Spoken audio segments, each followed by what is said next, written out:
The Tigray Diplomatic Advocacy Council Europe, TDAC-E, delivered an open letter to all EU foreign ministers, warning that Ethiopia is again on the brink of a devastating war.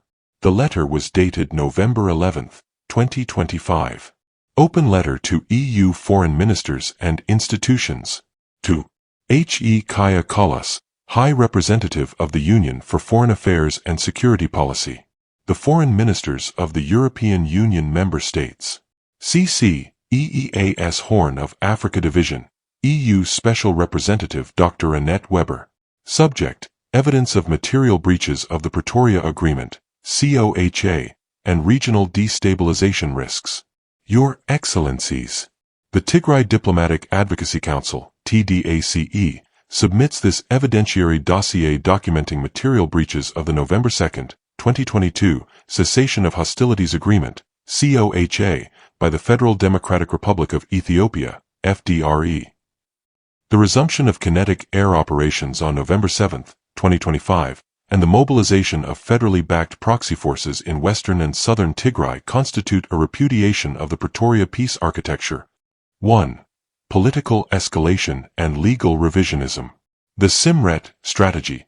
On October 28, 2025, Prime Minister Abiy Ahmed declared to Parliament that the Pretoria Agreement was concluded not with the TPLF as an institution, but with specific individual negotiators, namely Lieutenant General Tzadkan Gebretensi, Mr. Getachew Reda, and Mr. Asefa Abraha, individuals now serving in his administration. 3. 4.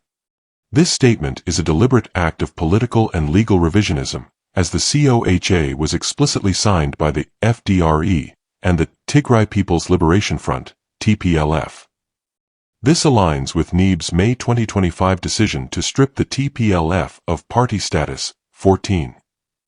By redefining the peace partner as a collection of individuals rather than a political entity, the federal government is attempting to legitimize the Simret Party, a splinter faction led by Getachew Reda, 12, as the sole interlocutor. This divide-and-rule strategy destabilizes the region by delegitimizing the TPLF leadership and creating a vacuum for renewed conflict. By sidelining the TPLF as the official signatory, the Prime Minister effectively creates a political pretext to ignore COHA obligations and redefine the institutional TPLF that demands implementation as an illegitimate enemy that was not in Pretoria. Military Declaration of Elimination. This political maneuver was immediately operationalized by the military. On November 3, 2025, ENDF Chief of Staff Field Marshal Birhanu Jula publicly issued a direct declaration of intent branding the TPLF leadership a criminal clique that should be eliminated, declaring that Ethiopia would not find peace while it remained in power. 5. Which also incited Tigrayans to liberate themselves, violates the COHA's ban on hostile propaganda and reveals a coordinated, two-faced strategy.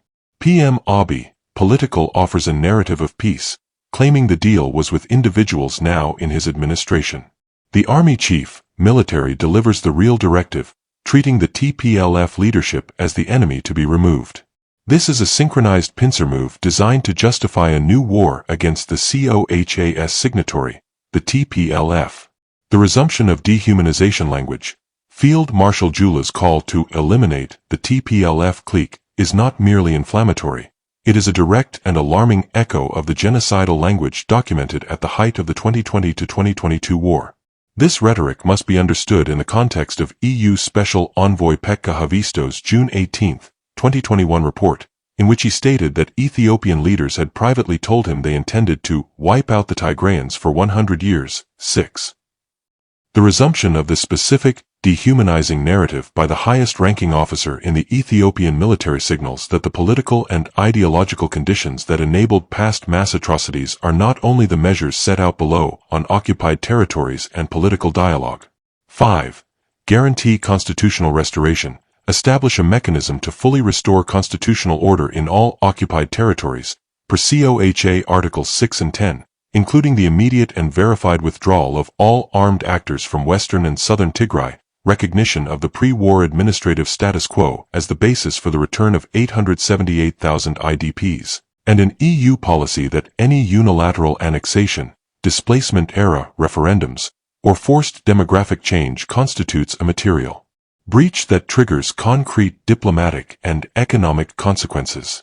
This council stands ready to provide a more detailed briefing to your offices or designated staff at your convenience.